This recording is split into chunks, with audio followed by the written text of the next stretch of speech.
अस्सलाम वालेकुम, good morning. आप सबका मेरे चैनल पर वापस से स्वागत है। तो यह है गोल्ड का चार्ट। गोल्ड जो है कल बिल्कुल शांत रहा। कल गोल्ड ने जिस तरीके से बिहेव किया उस तरीके से ऐसा लगा कि सारी मार्केट बंद है और क्रिसमस का टाइम है। 1929 का हाई है, 1919 का लो है। ओपन और लो शायद एक ही था, तो उसकी वजह से आपको 1919 दिख भी रहा है। अदरवाइज पूरे दिन में अगर आप ये आवरली चार्ट पे आ जाओगे तो आपको कुछ भी समझ में नहीं आएगा कि गोल्ड ने क्या किया। 1929 का हाई और ये एक 1924 के लोज। $5 के ही अंदर गोल्ड प्राइसेस घूम रहे थे पूरा के पूरा दिन। ज़्यादातर मूवमेंट जो था बिल्कुल रेंज बाउंड था, ज़्यादा कुछ भी मूवमेंट हुआ नहीं कल के दिन में। अगर हमें पता नहीं होता है कि मार्केट खुला है तो चार्ट देख के ऐसा लगता है कि मार्केट बंद है, जिस तरीके से रेंज बाउंड मार्केट गोल्ड ने दिखाई। अब गोल्ड की जो एक ट्रिगर लेवल था वो था फेडरल रिजर्व के पास। फेडरल रिजर्व ने फाइनली बता दिया है कि अब जो रेट हाइक है वो इस साल काफ़ी चांसेस है कि इस साल एक रेट हाइक और हो। काफ़ी एंटिसिपेशन था कि जिस तरीके से इन्फ्लेशन सॉफ्ट हो रही है उसके बाद हो सकता है कि फेडरल रिजर्व अब इंटरेस्ट रेट ना बढ़ाए। एक फेडरल रिजर्व ने कुछ महीने पहले अपनी प्रेस कॉन्फ्रेंस में बताया था, चेयरमैन ने बताया था कि 2024 में 4 रेट कट हो सकते हैं। रेट हाइक की बात नहीं हो रही है, रेट कट की बात हो रही है। तो फेडरल रिजर्व के चेयरमैन ने बोला था कि 4 रेट हाइक अगर इन्फ्लेशन ठीक रही तो 2024 में हो सकते हैं। बट इस हफ्ते की प्रेस कॉन्फ्रेंस में उन्होंने कहा कि 4 रेट हाइक शायद ना हो और हो सकता है 2024 में सिर्फ 2 रेट हाइक ही मार्केट को दिखें। रेट हाइक कह रहा हूँ, रेट कट माफ़ कीजिएगा। 4 रेट कट की जगह सिर्फ 2 रेट कट हो सकता है 2024 में दिखें। अभी 5.5% के आसपास इंटरेस्ट रेट चल रहा है, 5.5 से 6% के आसपास। अगर 2 रेट कट भी होते हैं, अगर अज्यूमिंग के इस साल कोई भी रेट हाइक नहीं होता है, अगर अभी के रेट से भी देखें तो मैक्सिमम 25-25 बीपीएस के 2 रेट कट भी लगाएंगे नेक्स्ट ईयर तो भी 5% के आसपास इंटरेस्ट रेट रहेगा। And that is only official interest rate. जब बैंक के पास जाएंगे तो आपको 7.5-8% तक भी मॉर्गेज मिल रहा है। इनफैक्ट जिनका क्रेडिट स्कोर ख़राब है उनको 8-8.5% भी मॉर्गेज देना पड़ रहा है। अदरवाइज 7% के आसपास जो है मॉर्गेज चल रहा है। अब यह है कि अगर इस साल एक रेट बढ़ गया, जैसे कि फेड चेयरमैन ने बोला, इनफैक्ट डॉट प्लॉट भी रिवील किया इस बार उन्होंने। 19 में से 12 लोगों ने बोला कि यस एक रेट हाइक ज़रूर होगा इस साल, 7 लोगों ने मना किया कि रेट हाइक नहीं होगा। तो अज्यूमिंग के 5.5 से 5.25 या 6% तक अगर इंटरेस्ट रेट चला जाता है तो मॉर्गेज जो है 8% के आसपास नॉर्मल मॉर्गेज हो जाएगी। And that is extremely extremely bad, because already अगर 2021-22 से अब हम 2023 में हैं, तकरीबन 0% से लेके 5-5.5% तक रेट आ चुका है। और अगर आप जिसकी ईएमआई $2,000 के आसपास थी, अगर उसका फ्लोटिंग रेट है, एक होता है फिक्स रेट जिसमें आप लॉक कर देते हो अपना इंटरेस्ट रेट, एक होता है फ्लोटिंग रेट जो मार्केट के साथ रहता है। फ्लोटिंग रेट वालों की $2,000 की जो ईएमआई है वो तकरीबन $3,000 तक चली गई है। तो यानी 50% जो है इंक्रीज ईएमआई के अंदर हो गया है अगर हम यूएस की बात करें तो। बाकी जगह 0% इंटरेस्ट रेट चल ही नहीं रहे थे, तो बाकी जगह जो ईएमआई बढ़ी हैं वो इतनी ज़्यादा नहीं बढ़ी हैं। जैसे कि अगर हम इंडिया की बात करें तो इंडिया में हमारे 6.5-7% के आसपास रेट चल ही रहा था। अभी भी 7.5-8% है, एक दो बार ही हमारा रेट हाइक हुआ है, तो हमारी होम लोन की ईएमआई पे इतना असर नहीं पड़ा है। बट यस, यूएस और यूरोपियन यूनियन के जो बैंक्स हैं उन्होंने भी अपने इंटरेस्ट रेट बढ़ाए हैं, तो वहाँ पे ईएमआई पे बहुत ज़्यादा असर पड़ेगा and that could be very unhealthy for their economies. अब ये देखना है कि इकोनॉमी कितना झेल पाती है। जिस तरीके से इंटरेस्ट रेट बढ़ाए हैं, मुझे उम्मीद नहीं थी कि इस तरीके से इकोनॉमी रेजिलिएंट रहेगी और इतने अच्छे अच्छे नंबर्स आएंगे। बट अब है तो है, क्या कर सकते हैं। दूसरी प्रॉब्लम अब मार्केट के अंदर यह है कि क्रूड ऑयल एक ज़बरदस्त तेज़ी दिखा रहा है। लास्ट वीक क्रूड ऑयल ने $92 के आसपास टेस्ट किया, इवन तो अभी $90 की क्लोजिंग दिखा रहा है। बट दैट वाज वेरी एक प्रॉब्लम हो सकती है इन्फ्लेशन को कंट्रोल करने के लिए। लास्ट टाइम इन्फ्लेशन थोड़ी एलिवेटेड आई थी, डिटेल में जाके देखा कि ज़्यादातर जो हिस्सा है वो रेंट्स का है और फ्यूल का है।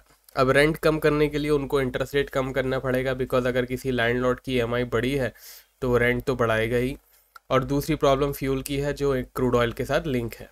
तो अब फेडरल रिजर्व के पास जो है काफ़ी एक कन्फ्यूजन वाला माहौल बन चुका है फेड के पास कि वो क्या करे। इंटरेस्ट रेट कट करेगा तो इन्फ्लेशन बढ़ सकती है, इंटरेस्ट रेट बढ़ाएंगे वापस से तो इन्फ्लेशन ज़रूर कम हो जाएगी, बट रेंट्स भी ऊपर जा रहे हैं जिसकी वजह से ओवरऑल सीपीआई आंकड़े पे असर पड़ेगा। और अगर रेंट अनअफोर्डेबल होते हैं तो फिर होमलेस बढ़ जाएंगे और हो सकता है काफ़ी लोग डिफ़ॉल्ट भी कर जाएं अपनी ईएमआई पे या फिर रेंट पे। तो ये थोड़ा सा एक मैक्रो मैंने आपको एक पिक्चर दे दिया है। मैक्रो पिक्चर देने का मतलब यह है कि अब हम साल के अंत की तरफ जा रहे हैं, लास्ट क्वार्टर शुरू होने वाला है एक हफ्ते में, तो हम थोड़ा सा नेक्स्ट ईयर तक का प्लान करके चलेंगे। थोड़ा मैक्रो भी हम कवर करने की कोशिश करेंगे अपने वीकली एनालिसिस में। बाकी आगे बढ़ने से पहले एक बार देख लेंगे अगले हफ्ते कौन कौन से मेजर डेटा है। मंडे ईसीबी प्रेसिडेंट की स्पीच है 6:30 बजे शाम को इंडियन स्टैंडर्ड टाइमिंग। ट्यूसडे 7:30 बजे होम सेल्स कंज्यूमर कॉन्फिडेंस के डेटा है, एक एफओएमसी मेंबर की स्पीच भी है। वेडनेसडे कोर ड्यूरेबल गुड्स है और क्रूड ऑयल इन्वेंट्री है अगर आप क्रूड ऑयल में काम करते हो तो। थर्सडे को फाइनल जीडीपी के नंबर्स हैं यूएस के, तो 6 बजे इन नंबर्स आएंगे। लाइव स्ट्रीम करेंगे तो मेक श्योर आपने चैनल सब्सक्राइब करके रखा है ताकि आपको लाइव स्ट्रीम का नोटिफिकेशन आ जाए। अनएम्प्लॉयमेंट क्लेम्स हैं, उसके बाद पेंडिंग होम सेल्स डेटा है 7:30 बजे, और फेड चेयरमैन की स्पीच भी है थर्सडे को लेट नाइट हमारे यहाँ की, तो इस पर ध्यान रहेगा। उसके बाद ब्रिटिश का जीडीपी नंबर्स है, उसके बाद कोर पीसी इंडेक्स डेटा है फ्राइडे को। ये अभी मैं देख रहा था तो मुझे दिखा नहीं, अब मैंने आपके साथ वापस देखा तो दिख गया है। कोर पीसी इंडेक्स है शाम को 6 बजे फ्राइडे। इस पे भी लाइव स्ट्रीम करेंगे तो मेक श्योर आपने चैनल सब्सक्राइब करके रखा है ताकि आपको नोटिफिकेशन आ जाए। उसके बाद स्पेंडिंग इनकम डेटा भी है, कंज्यूमर सेंटिमेंट, इन्फ्लेशन एक्सपेक्टेशंस भी रहेगा। तो ये है मेजर डेटा अगले हफ्ते के लिए। चार्ट पे आते हैं वापस, एक बार वीकली चार्ट भी देख लेते हैं तो आपको ध्यान आएगा कि ऑलमोस्ट डोजी बना है। डोजी अनडिसाइडेड है अभी गोल्ड किधर जाना है, हम कल की मूवमेंट देख के समझ ही गए थे, बट यस ओपन हुआ था 23.50 पे, क्लोजिंग हुई है 24.50 पे, तो ऑलमोस्ट एक अनडिसाइडिंग मार्केट है। कहाँ जाएगी, किसको फंसाएगी, ये अभी देखने वाली बात है। मेक श्योर आप नहीं फंस रहे हैं मार्केट में अंदर, क्योंकि अगर आपके पास स्टॉप लॉस है तो आपके फंसने के चांसेस कम हो जाते हैं। रेजिस्टेंस सपोर्ट इसका इस वीक क्या है देख लेते हैं। बाकी पेड सिग्नल्स की जानकारी के लिए आप मेरी टीम के साथ व्हाट्सएप पे बात कर सकते हो, नंबर मैंने डिस्क्रिप्शन के अंदर दे रखा है। सपोर्ट है इस हफ्ते का $1880, रेजिस्टेंस है $1950। ट्रेंड इसका फ्लैट है, इसका भी पॉजिटिव नहीं है नेगेटिव नहीं है। या तो सपोर्ट टूटेगा तो वीक जोन में ज़रूर जा सकता है, या फिर रेजिस्टेंस टूटेगा तो पॉजिटिव जोन में जा सकता है। फिलहाल इसका ट्रेंड फ्लैट है। सिल्वर पे आ जाते हैं। यह है सिल्वर, 2377 तोड़ने की कोशिश करी बट अनफॉर्चुनेटली क्लोजिंग नहीं हुई। यही इसका इस वीक का रेजिस्टेंस है। और सपोर्ट क्या है चलिए आपको लिख के बता देता हूँ। सपोर्ट है इस वीक का $22.80। रेजिस्टेंस थोड़ा सा 2377 के ऊपर का है, 2385 का है।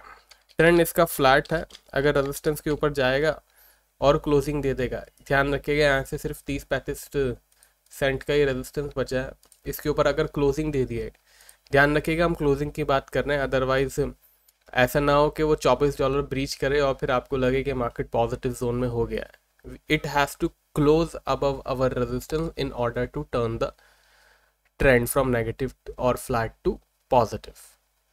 अब आ जाते हैं क्रूड ऑयल पे।